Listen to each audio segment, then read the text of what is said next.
오늘 저에게 주신 은혜 말씀은 고린도 전서 12장 4절부터 11절입니다. 고린도 전서 12장 4절부터 12절까지 말씀 들려드립니다. 은사는 여러 가지나 성령은 같고 직임은 여러 가지나 주는 같으며 또 역사는 여러 가지나 모든 것을 모든 사람 가운데 역사하는 하나님은 같으니 각 사람에게 성령의 나타심을 주심은 유익하게 하려 하심이라. 어떤 이에게는 성령으로 말미암아 지혜의 말씀을, 어떤 이에게는 같은 성령을 따라 지식의 말씀을, 다른 이에게는 같은 성령으로 믿음을, 어떤 이에게는 한 성령으로 병 고치는 은사를, 어떤 이에게는 능력 행함을, 어떤 이에게는 예언함을, 어떤 이에게는 영들 분별함을, 다른 이에게는 각종 방언 말함을, 어떤 이에게는 방언을 통역함을 주시나니 이 모든 일은 같은 한 성령이 행하사 그 뜻대로 각 사람에게 나눠 주시느니라. 아멘.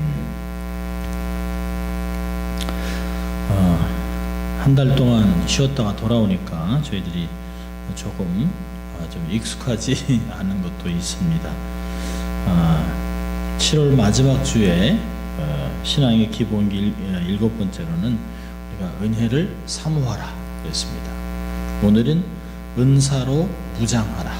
은사로 무장하라. 다음 주는 능력으로 사역하라 라고 하는 말씀으로 이렇게 정말 은혜를 나누려고 합니다. 고린도, 우리가 성령의 은사 그러면 에베소서도 있고 로마서에도 있고 또 고린도 전서에도 있습니다. 전체를 보면 전체가 28가지 정도 카테고리가 됩니다만은 그건 신학적으로 나누는 것이고요. 또 우리가 알지 못하는 비밀스러운 은사는 또 많이 있습니다. 그 은사들에 대한 이해 부족으로 교회가 아주 혼란해지기도 하고 그 은사 때문에 오히려 교회가 아주 힘을 얻는 시간도 되기도 하고 또 교회가 안타깝게 분열하는 것도 경험하게 됩니다. 이거는 현대 교회에서만 나타나는 것이 아니에요. 이거는 2000년 동안 교회사를 보면 성령을 어떻게 해석하느냐에 따라 성령을 따르고 또 성령의 질서를 따라 움직이지 않았을 때 교단이 갈라지고 교파가 갈라지고 이단이 나오고 무수한 어려움을 겪었던 것을 봅니다. 하나님의 교회를 유익하게 은사를 주셨는데 은사를 잘못 오용해서 오히려 교회를 분열하고 어렵게 하고 믿는 자들이 믿음을 잃어버리는 일들이 얼마나 많았는지 몰라요. 오늘은 그럼에도 불구하고 우리가 은사를 무지하게 그냥 거부할 것인가? 그건 아니거든요. 은사로 우리가 하나님이 주시는 것들을 잘 갑옷을 입듯이 무장하는 게 얼마나 중요한지 모릅니다.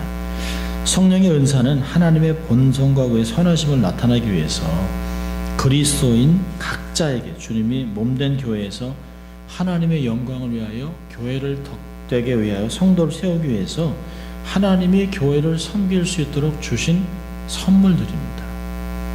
성령의 능력이에요. 여러분 여기서 중요한 것은 성령의 은사를 어느 텍스트에서 주셨냐는 거예요. 우리가 가끔 보면 컨텍스트가 없이 텍스트만을 갖고 얘기할 때 우리가 오해를 많이 할 수 있습니다. 오늘도 본문에 보면 고린도전서 12장에 있는 은사를 얘기할 때 그 컨텍스트는 교회입니다. 그러니까 우리가 이해할 것은 중요한 점은 교회의 본질에 대한 명백한 이해가 필요하다는 것이에요. 성령의 은사를 다룬 그 바울의 서신에서 보면 항상 교회와 연결되어 있습니다. 그러니까 고린도전서 12장 또 로마서 12장 에베소 4장 모두가 다 교회에 대해서 연관을 짓고 있는 것을 볼 수 있습니다. 신앙생활에 있어서 영적 은사와 교회 관계는 정말 뗄래야 뗄 수가 없는 관계를 갖고 있습니다. 은사는 자신을 위해서 쓰는 것이 아니에요. 은사는 교회를 위해서 사용하도록 되어 있습니다. 그러니까 영적 은사를 올바로 사용해야 하고요. 또 이를 사모하는 성도들이 되어야 하는 것이죠. 은사라고 하는 것은 하나님의 뜻이 교회를 통해서 이루어지도록 하기 위해서 예수 그리스도를 섬기기 원하는 성도들에게 성령에 의해서 초자연적으로 주신 것이에요. 자연적인 것이 아닙니다. 내가 뭐 글씨를 잘 씁니다. 달리기를 잘합니다. 이런 것들은 그냥 기본적으로 주어진 재능들이에요. 근데 오늘 얘기하는 것은 이런 재능 외에도 우리가 전혀 경험하지 않고 훈련하지 않았는데 어느 한 시기에 하나님의 뜻을 이루기 위해서 내게 주어진, 하나님이 어떤 면에서 우리의 손에 주어준 도구 같은 것들입니다. 성령의 은사라고 할 때 gift of the Holy Spirit 하는 거 보면 선물, 하나님이 주신 선물들입니다. 근데 사람들이 선물을 줄 때는 그 선물을 주는 사람의 의도가 있습니다. 그냥 아무 의도 없이 주는 것은 아니잖아요. 분명히 의도가 있습니다. 그런데 성령의 은사에 대한 그 오해는 현대교회에 아주 다양한 분열을 가져왔습니다. 아주 혼란도 많습니다. 그래서 요즘은 은사 그러면 조금 이렇게 거리를 두는 사람들이 있습니다. 은사 그러면 그냥 그건 오순절, 하나님의 성회, 또 뭐 펜타코스탈, 뭐 아주 뜨거운 이런 부류들이 아니면 뭐 개혁주의나 저희 교단 같은 교회에서는 조금 자제를 하려고 하는 것이 있습니다. 근데 그러다 보니까 어떤 때는 그냥 무지해서 넘어가기도 하고 어떤 때는 그냥 그저 다루지 않고 넘어갈 때가 굉장히 많이 있습니다. 그래서 오순절 계통에서 저희들을 볼 때는 저 아주 고리타분한 장로교회, 고리타분한 아주 골동부 같은 교단이라고 얘기하지만 그렇지 않아요. 이 교단이 그런 것이 아니라 각 개인의 목회자와 모든 성도들에 의해서 성경이 어떻게 해석되느냐에 따라 다를 수 있습니다.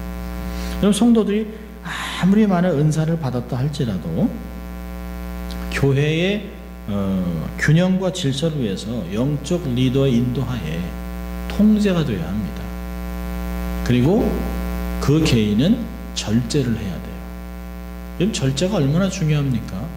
오죽하면 성령의 열매의 맨 마지막이 절제잖아요. 절제되지 않은 식사, 절제되지 않은 잘못된 습관, 이런 것이 우리의 삶을 황폐하게 합니다. 절제되지 않은 성령의 은사, 사실은 안 맞는 거죠. 정말 제대로 성령의 은사를 받은 사람이라면, 하나님의 의도를 잘 깨닫는 사람이라면, 말씀으로 잘 무장된 사람이라면 사실은 절제하지 않은 은사는 있을 수가 없는 것입니다. 어느 한순간에 이 절제되지 않는 그 성령의 은사는 뭔가 모순됐다는 것이에요. 은사에는 잘못된 게 없죠. 은사에 잘못된 게 아니라 은사를 받은 사람에게 문제가 생긴 것이죠.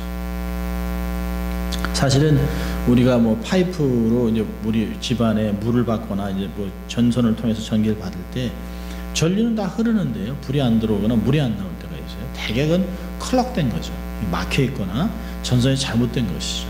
문제는 거의 다가 우리 안에 잘못된 것들이 많이 있는 것을 보게 됩니다. 성령의 은사가 아주 난무하는 요즘 개인 또 뭐 교회 영적 질서가 아주 혼란스럽습니다. 요즘 같으면 이제 21세기, 20세기 말부터 21세기까지 뭐 여러 가지 많이 있죠. 직통 계시, 또 뭐 아이함을 통해서 또 뭐 계시록만 얘기하는, 또 신사도 무브먼트, 새로운 사도가 계속 세워지고 성경 외에 다른 계시가 계속 쓰여지는 것들이 있습니다. 어떤 사람들은 그것이 뭐 굉장히 새로운 신비적인 것이지만 이런 것도 또 지나가는 것이에요. 성경은 절대로 그 하나님의 계시가 끝났다고 얘기하죠. 성령의 조명은 계속 있을 수 있지만, 깨달음은 있지만 우리의 구원을 위한 계시는 다 끝났습니다. 마지막 사도는 12사도로 끝났어요. 더 이상 사도는 없습니다. 이미 이런 것들을 보면 이 은사에 대한 잘못된 것들이 얼마나 교회를 황폐하게 하는지 모릅니다. 두 가지를 조심해야 돼요. 무절제, 또 거부하는 것. 우리는 정말 적당하라는 말이 참 좋은 말인데요. 적당하게 하나님 말씀대로 너무 극단적인 부분으로 양극을 포기하고 버리고 정말 중도에서 말씀 따라가는 것이 얼마나 중요한지 몰라요. 신비주의로 빠져서 은사를 말씀 외에 두는 오류를 범하는 사람들이 있습니다. 그러니까 말씀을 뛰어넘는 거죠. 말씀 외에 다른 걸 막 더합니다. 성경은 얘기했습니다. 이 말씀에 가감하면, 더하거나 빼면 하나님이 가만두지 않겠다고 하셨어요. 반드시 징계를 하겠다고 했습니다. 이렇게 이런 은사를 말씀해 두는 오류를 범할 때 부작용이 났습니다. 사실 누가 성령의 은사를 받았다 하면 은사 자체를 신비와 초월로 떠받을 것이 아니라 그 은사를 주신 분, 하나님의 의도가 뭔지를 깨닫는 게 너무너무 중요합니다. 왜 은사를 주셨을까? 그 은사를 주신 의도가 뭘까? 그거를 좀 깊이 생각해 봐야 됩니다. 이 은사에 대한 어떤 메시지가 있느냐가 집중해야 하는 것이죠. 나는 부족하고 참 한없이 연약한데 나를 통해서 하나님께서 현대의학, 현대과학이 도저히 이해할 수 없는 것을 행하게 하신다면 이건 내가 교만할 수가 없는 것이에요. 은사는 내 능력을 초월하는 것이잖아요. 이런 은사를 갖고 다른 사람을 함부로 취급하거나 얕잡아볼 수 있을까요? 아니요. 그렇죠. 그럴 수 없어요. 직통계시를 받았다고 내가 투시의 은사가 있다고 그 사람을 함부로 대하는 사람들을 보면 그 사람들의 말로는 참 비참합니다. 하나님께 한때 아주 대단하게 쓰임받던 사람들이 하나님의 은혜를 저버리고 교만함으로 자기의 은사를 마음대로 사용하고 자기의 직업벌이로 돈벌이로 대체됐을 때 그 사람의 삶은 너무너무 비참한 것이에요. 우리 김영숙 권사님한테도 그런 얘기를 가끔 듣습니다. 참 은사를 받아서 그렇게 은사를 갖고 있던 사람이 딱 교만하니까 하나님이 치시는데요, 그 사람이 10년 이상 중풍으로 못 일어난다는 거 아니에요. 얼마나 하나님께는 영광을 가리고 많은 사람들에게는 우스갯거리가 됩니까? 한때는 다른 사람들에게 손을 놓고 기도하고 예수님의 말씀을 전해준 사람이 교만한 바람에 자기가 서서 자기를 스스로 어떤 면에서 그런 마음이 들겠죠. 차라리 내가 죽어야 좋겠다. 근데 하나님이 얼마나 무서운 분이에요. 하나님은 절대로 함부로 취급받지 않습니다. 이런 치유뿐만 아니라 예언이나 많은 사역을 했던 사람들이 한때 하나님의 선지자로 이름을 잇던 사람들이 발람과 같이 돈에 현혹돼서 사람이 무너지는 것을 너무 자주 보는 것이에요. 은사가 잘못된 것이 아니죠. 이들의 삶이 잘못된 거죠. 은사로 다른 사람보다 우월의식을 갖고 특권층인 양 행동해서는 안 되는 것입니다. 하나님은 돌멩이를 들어서도 사용하실 수 있어요. 막대기를 들어서 사용하실 수도 있어요. 그 천한 짐승을 통해서도 말씀하실 수도 있습니다. 그렇다면 하나님이 전적으로 택해서 사용하시는 것이에요. 저 사람 내가 볼 땐 별것도 아닌 것 같은데 저런 은사가 갖고 있단 말이야. 이렇게 말해서는 안 되는 것이에요. 그건 그 사람에게 은사를 부여하신 하나님의 의도를 모르는 것이에요. 오히려 하나님은 잘나고 똑똑하고 교만한 사람에게는 은사를 안 주세요. 부족하고 연약하지만 순수하고 하나님의 말씀에 순종하고 하나님 뜻이라면 벌벌벌 떠는 그런 사람들에게 오히려 은사를 주셔서 사람들로 하여금 도저히 이런 은사가 있을 것 같지 않은데 역시 하나님의 은혜였구나 라고 고백하게 하는 것을 볼 수가 있습니다. 이런 것을 기본적으로 이해하는 것이 은사가 주는 부작용을 줄일 수가 있습니다. 저는 목사이기 때문에 온 교훈들이 다 은사를 소유하고 은사를 잘 활용해서 하나님의 영광 가운데 쓰임받는 걸 좋아하죠. 그런데 어떤 때는 잘못되면 사실 공동체가 무너질 수가 있습니다. 그래서 정말 살아남을 걷는 것 같아요. 이런 이 말씀을 가리키면서도 이 성령의 은사, 성령에 대한 이야기를 하면 참 저희 정례교동 같으면 터부시하는 것이 아예 안 다루는 것이 더 낫다라고 생각하고 다루지 않는 것을 봅니다. 좀 안타까운 생각이 아닐 수 없습니다. 은사는 자랑할 것이 아니에요. 은사는 내가 누구한테 속해 있는가를 알려주는 것이에요. 은사는 특별히 성령의 은사는 하나님의 선택받은 언약 백성들에게만 주는 것입니다. 불신자에게 주지 않습니다. 어떤 사람은 가끔 그래요. 목사님 무당도 작두 타요. 그건 귀신의 역사지. 그건 은사라고 하지 않습니다. 저희가 능력에 대해서 다음 주 좀 다루겠습니다만은 그건 은사가 아니에요. 작두를 타는 은사가 아닙니다. 그건 어두운 영을 그 능력으로 그 힘으로 하는 것이죠. 사람을 속이는 것이에요. 귀신도 힘이 있어요. 그러나 이 오늘 얘기하는 성령의 은사는 재주가 아닙니다. 힘이 아니에요. 이건 하나님의 초능력적인 역사입니다.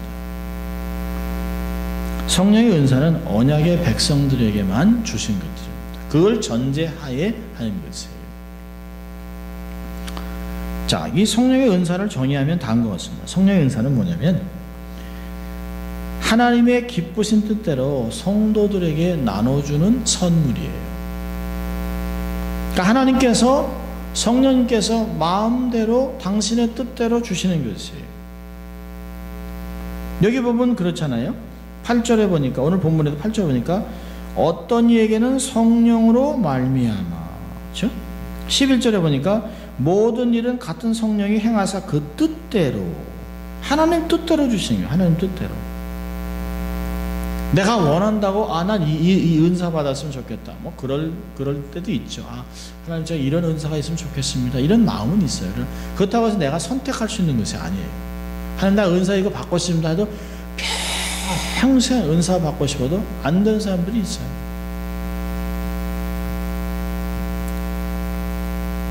저도 정말 병 고치는 은사를 하나님 은사 받았으면 좋겠다. 그래서 제가 한 번은 김영수 권사님한테 권사님 저도 이거 기도할까요? 했더니 권사님이 이렇게 보더니 안 돼. 목사나 남자들은 이런 은사 받으면 안 된다. 많이 타락한다는 얘기를 하세요. 그래서 저한테 목사님은 말씀 은사 받았는데 그걸 갖고 그걸로 하셔야지. 얼마나 제가 이렇게 부끄러웠는지 모릅니다. 우리의 삶 속에 각자 내가 원한다고 받는 것이 아니에요. 하나님이 나의 역할에 맞게 그 역할을 감당할 수 있도록 은사를 주시는 것이에요. 이 은사는 하나님의 뜻대로 성령을 통해 이렇게 주시는 것이에요. 두 번째는요, 모든 성도들에게 주시는 보편적인 선물입니다. 어떤 특정한 인물에게만 주는 것이 아니에요. 우리가 그 성령의 은사를 뭐가 더 낫다, 이게 더 능력 있는 것 같이 보인다라고 생각할 뿐이지 그렇지 않아요. 하나님 보시기에는 능력이 다 똑같습니다. 은사는 다 똑같아요. 그 수십 가지의 은사도 하나님 눈에는 다 똑같습니다. 차등 없이 하나님이 주시는 것이에요. 모든 사람이 보편적으로 골고루 받습니다. 또 하나는요, 개개인에게 나눠주시기는 하지만 교회 안에서 하나님 위해서 특정한 봉사를 하도록 주시는 것이에요. 특정한 봉사를 하도록. 또한요, 특별한 경우, 특별한 목적으로 특별한 사람에게 특별한 기능을 부여하시는 경우도 있어요.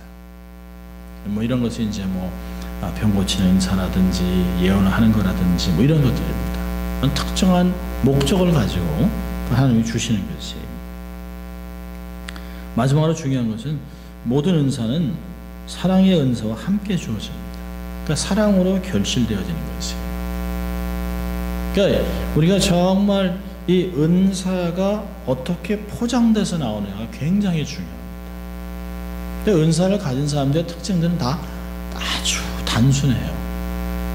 예언을 우리 옛날 모셨던 김숙자 목사님이나 이런 그 은사를 갖고 계시는 그 나이 많으신 목사님들이나 이 사역자들을 보면 아주 단순해요. 우리 김영숙 권사님도 얼마나 단순하세요. 순수하시잖아요.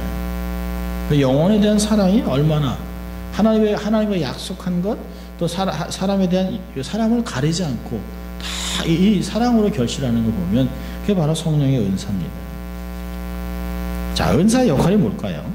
크게 두 가지를 이제 은사의 역할과 은사를 받으려면 한 요구를 이제 두 가지를 보려고 하는데요. 자, 은사의 역할은 뭐냐면 오늘 7절을 보면 각 사람에게 성령이 나타나 주심은 유익하게 하는 거예요. 자, 유익하게 하는 게 뭘까요? 은사 역할은 첫째로 그 교회를 부욕케 하는 거예요. 교회를 부욕하고 각자에게 주어진 은사를 가지고 일사불란하게 머리 대신 그리스도의 지시를 따라 움직이는 것이 오늘 12절 안 읽었습니다만 12절 보면 이래요. 몸은 하나인데 많은 지체가 있고 몸의 지체가 많으나 한 몸과 같이 그리스도도 그러하니라. 그러니까 이 은사는 다양하게 있지만 몸에 붙어 있는 것이에요. 그래서 우리가 교회를 그리스도의 몸이라고 얘기하잖아요. 이 그리스도의 몸을 아주 부욕해 유익되게 하는 것입니다. 다양한 은사가 공동체를 풍성하게 합니다. 다양한 가운데 일치가 되죠. 아니 손가락이 다 이렇게 적당하게 길어야죠. 뭐 갑자기 가운데 손가락 이렇게 막 그냥 30cm 길거나 엄지손가락 막 이렇게 뭐 무같이 크거나 이렇게 해서는 그게 온전하지 못합니다. 모든 사람이 눈이 다 두 개가 다 똑같지는 않아요. 조금씩 달라요. 그렇지만 눈이 하나는 반, 하나는 이만하고 이러지는 않잖아요. 이게 모든 게 다 적당하게 이게 이제 분량대로 돼 있으면 다 한 몸이에요. 몸. 하나를 만드는 것이에요. 그래서 다양한 가운데 일치를 이루게 하고 공동체의 유익을 위해 주시는 것이에요. 손가락이 다 5개 있지만 이게 잡을 때 이게 손가락이 2개를 잡는 거나 3개를 잡는 거 다 다르잖아요. 근데 손가락이 딱 뭉치면 주먹이 돼요. 또 힘이 되는 것이에요. 각자 다른 역할을 하지만 컴퓨터를 때 타이프를 칠 때도 그렇고 뭘 잡을 때나 지적을 할 때나 다 다르죠. 그렇지만 딱 뭉치면 또 달라지는 것이에요. 그리스도의 몸인 교회를 세우는 것이에요. 몸의 지체가 여러 가지 있는 것 같이 그리스도의 몸인 교회를 세우는 것이에요. 교회는 똑같은 사람이 모이면 안 돼요. 뭐 충청도 교회, 뭐 전라도 사람만 모여있는 교회, 뭐 경상도 사람 이러면 안 돼요. 교회는 그러면 안 돼요. 아주 다양한 사람이 모여야 합니다. 손가락도 이 다 달라서 좋은 거예요. 이게 똑같으면 이 역할이 안 됩니다. 주먹도 안 되고 안 돼요. 다 다른 것이에요. 다 역할이 다르기 때문에 다양한 사람들이 모여 있습니다. 자, 다양한 사람이 모여 있으니까 선의들이 다양하긴 하겠죠. 그걸 귀찮아하면 안 돼요. 그럼 현대 교회를 가장 교회의 모습을 가장 먼저 보여준 것이 창세기에 나와 있는데 어디 뭘까요? 방주. 노아의 방주. 노아의 방주가 얼마나 멋있어요? 아니요. 교회가 그 노아의 방주가 뭐가 멋있겠어요? 별의별 동물들이 별의별 소리를 다 낼 거 아니에요? 그리고 똥 싸죠, 오줌 싸죠, 짐승들끼리 막 소리 내죠, 뭐 코 골죠, 뭐 그 얼마나 힘들겠어요. 근데도 그 안에 있으니까 사는 거예요. 하나님이 부르셨으니까 그 안에 있는 거지. 그게 구원의 방주예요. 교회가 그런 것입니다. 세상에서 볼 때 뭐 저렇게 그렇지만 세상과 떨어져 있는 거 그게 교회입니다. 근데 각자 다른 것이 있어서 역할을 감당하는 것이에요. 눈은 눈대로, 코는 코대로. 가끔 우리가 웃으면서 얘기합니다. 이 코가 이 콧구멍이 밑으로 달렸으니까 감사하지 이게 위로 달려보세요. 그럼 비염은 어떡합니까? 이게 우리가 농담으로 하는 겁니다만 눈도 이게 뒤에 달려 있거나 이러면 얼마나 힘들겠어요. 우리 가끔 얘기하면서 어릴 때는 눈이 여기 하나 뒤에 하나 달렸으면 좋겠다. 근데 그건 완전히 외계인이죠. 괴물이죠. 뭐. 눈이 그렇게 달려있으면 포커스를 못한답니다. 우리 안집사님 더 잘 아시겠지만 눈이 2개가 있으니까 포커스를 하는 것이에요. 가끔 이게 눈이 아파서 한쪽만 있으면 이게 포커스가 안 되고 잘 안 돼요. 눈이 2개가 딱 해서 포커스가 딱 맞추니까 그게 되는 거죠. 하나님이 기가 막히게 만들어 놓으셨어요. 몸의 지체가 여러 가지 있는 것 같이 다양한 것 같이 교회는 다양한 사람들 다양한 은사 이런 사람들이 모여 있는 것이에요. 키도 크고 작은 사람 또 뭐 공부도 많이 한 사람 그러지 못한 사람 또 뭐 배경도 다른 사람 다 각자가 다 쓸 때가 있어요. 다 이유가 있습니다. 튼튼하게 하기 위해서 오히려 중요한 은사들은 그렇게 많이 드러나지 않아요. 중요한 은사는 많이 있지 않습니다. 오히려 적은 가운데 소리 나지 않고 역할하는 것을 볼 수 있어요. 엄지발가락 아무것도 아닌 것 같죠. 발가락 뭐 냄새 나는 거 뭐 엄지발가락을 딱 자르면 사람이 못 쓰는 거예요. 신기하죠. 구약에 보면 그 다윗이 적장들의 엄지발가락과 양쪽을 다 잘랐다고 하는 걸 보면 평생 기여다는 게 뭐냐, 잔인하기도 하죠. 이 작은 거 하나인데 자르면 그렇게 됩니다. 아주 중요한 것들이에요. 에베소 4장 16절을 보면 그에게서 온 몸이 각 마디를 통하여 도우심을 입음으로 연락하고 상합하여 각 지체의 분량대로 역사하여 그 몸을 자라게 하며 사랑 안에서 스스로 세우느니라. 여기 중요한 단어가 뭐예요? 각 지체의 분량대로 역사하는 것이에요. 특별히 여기서 이제 사랑 안에서 스스로 세우느니라. 특별히 사랑의 은사를 통해서 평화와 일치를 이루어가는 것이죠.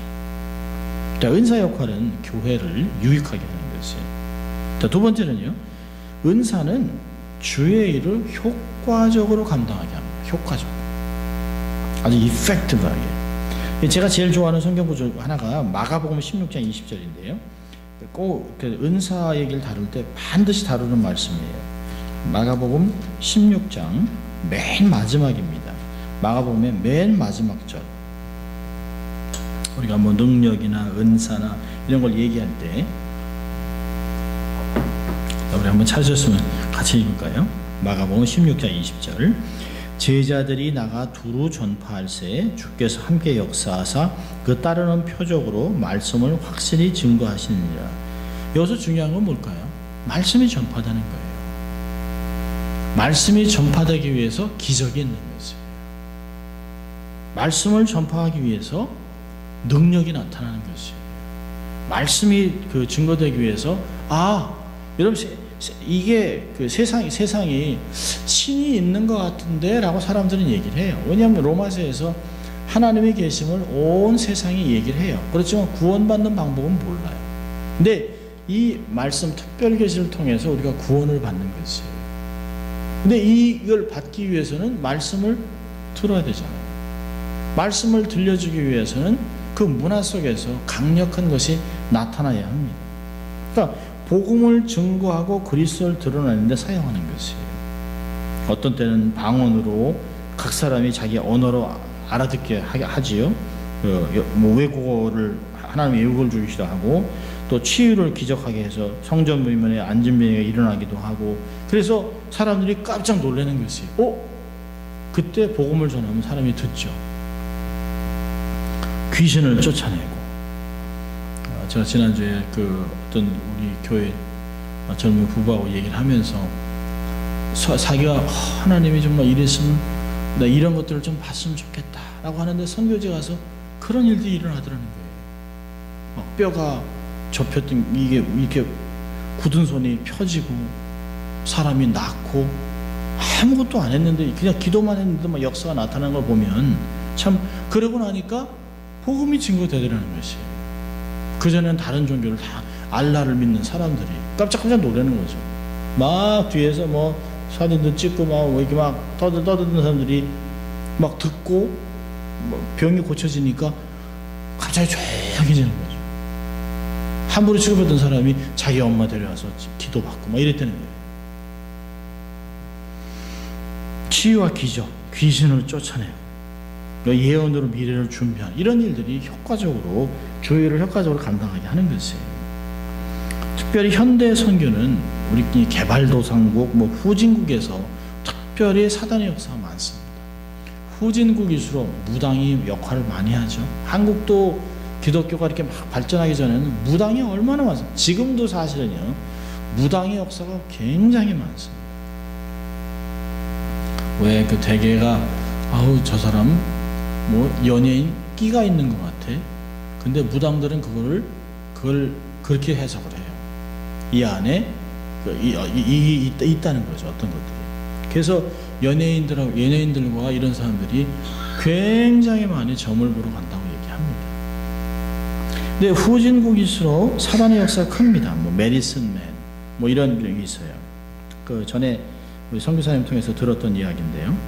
태국과 미얀마 국경 지역에서 산족들에게 복음을 전하는데 이 주수라는 무당이 얼마나 자기를 반대하고 번번이 복음 전하는데 실패를 합니다.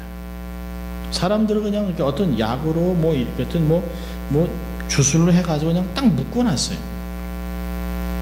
근데 한 번은 이제 하도 안 되다가 그래도 또 이제 그날 복음을 전해야겠다.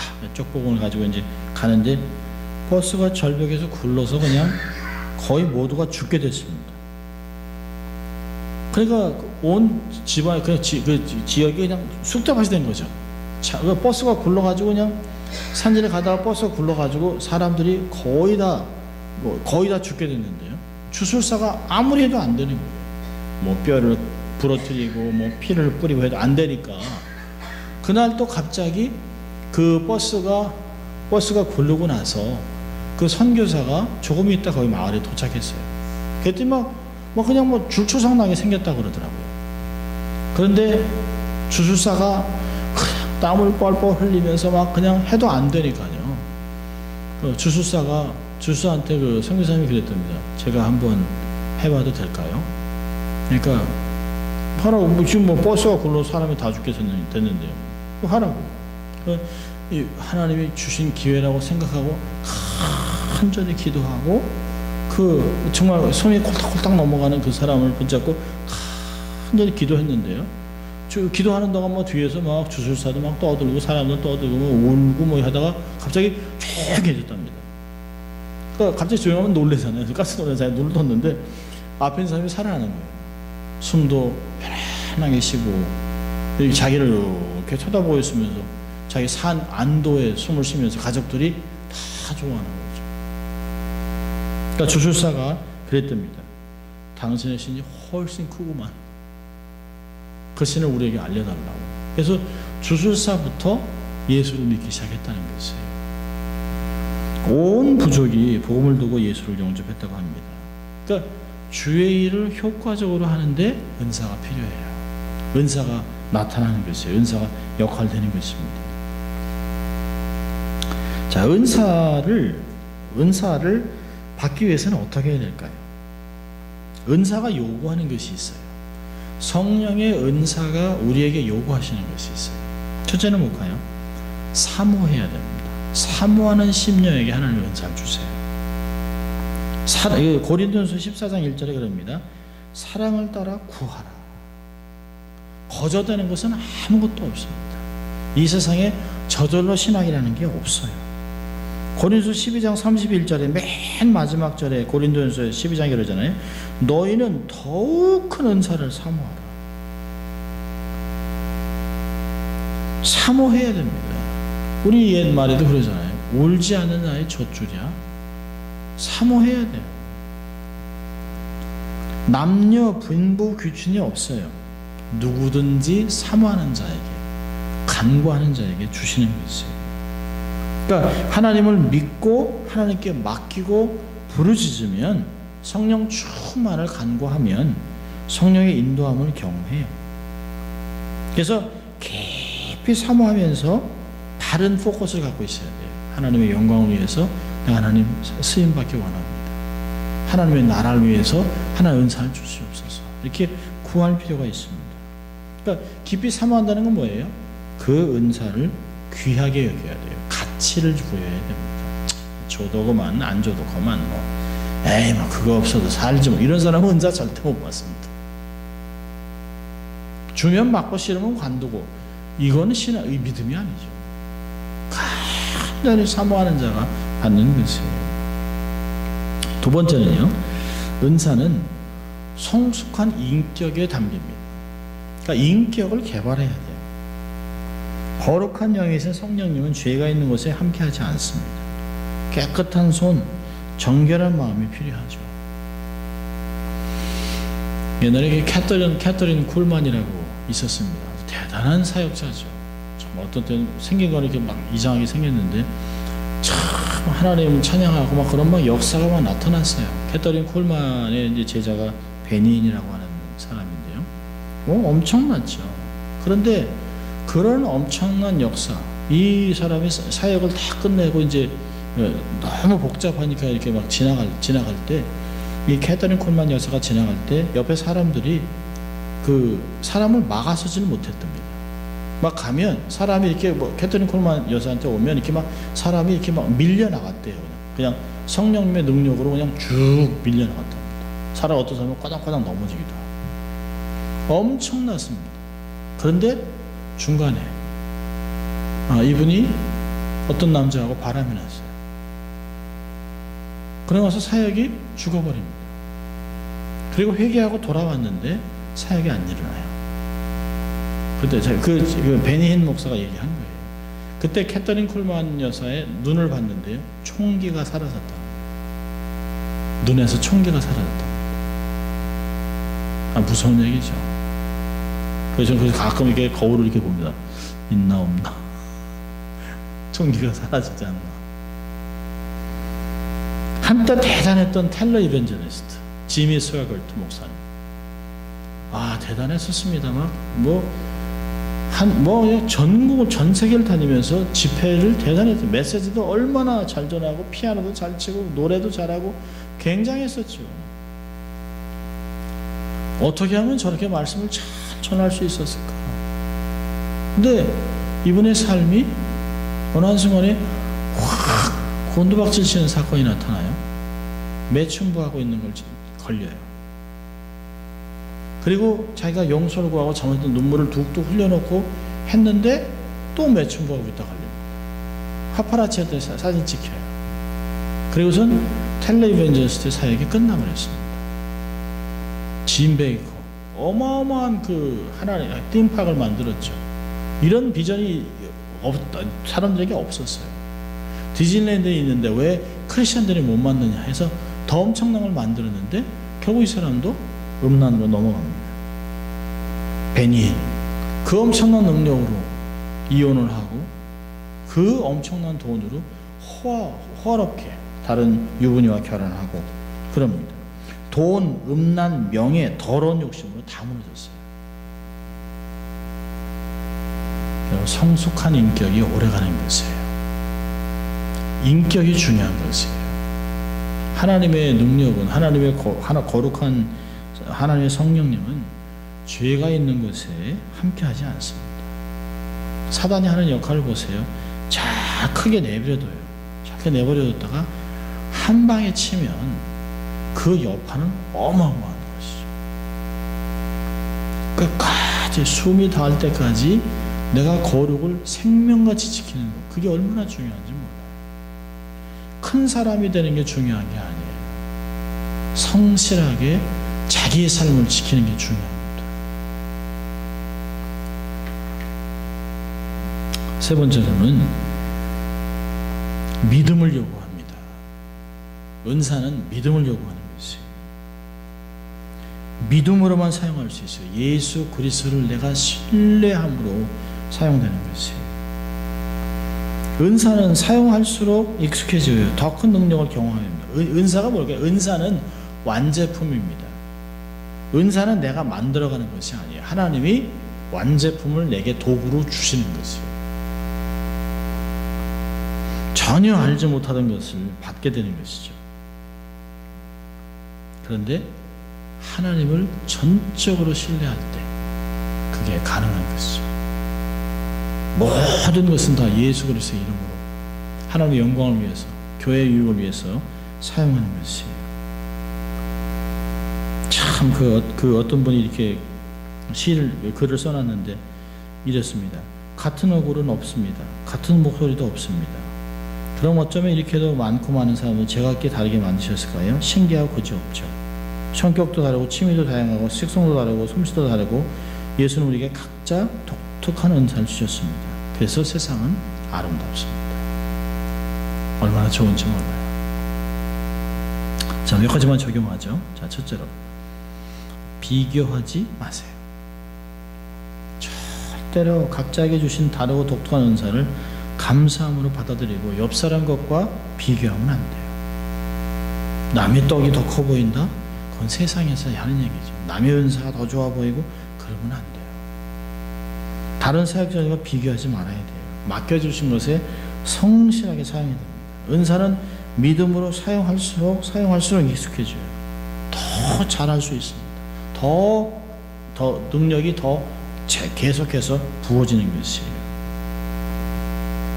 절대로 비교하지 마세요. 절대로 의심하지 마세요. 자, 두 번째는요. 은사는 함께 더불어 동역해야 합니다. 다양한 은사가 하나의 목적과 방향으로 움직일 때 놀라운 역사가 일어나는 것이에요. 방언과 통변, 기적과 예언, 치유와 권면, 이렇게 다양한 모습으로 그리스도의 몸이 부여해지는 것이죠.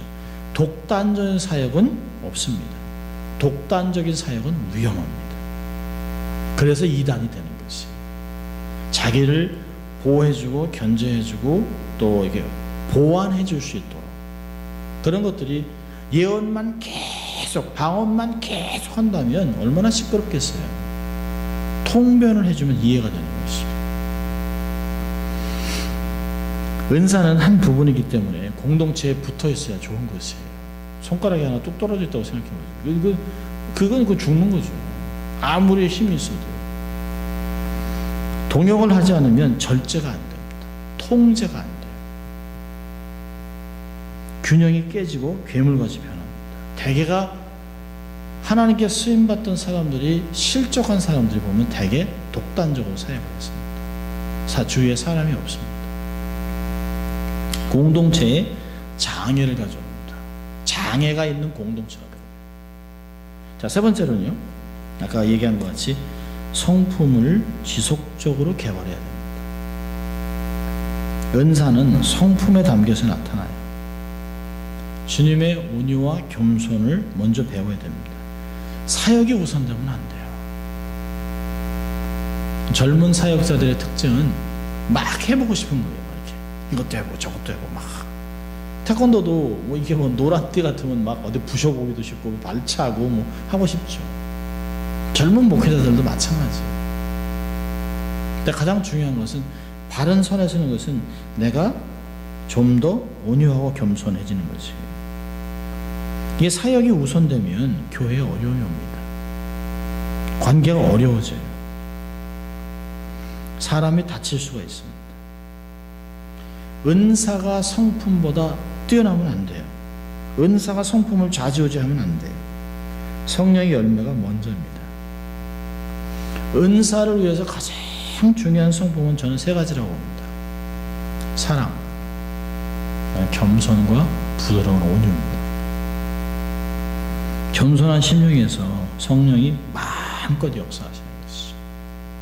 하나님 사랑하고 영혼을 사랑하고 겸손하게 절대 교만하면 안 돼요. 절대 교만하면 안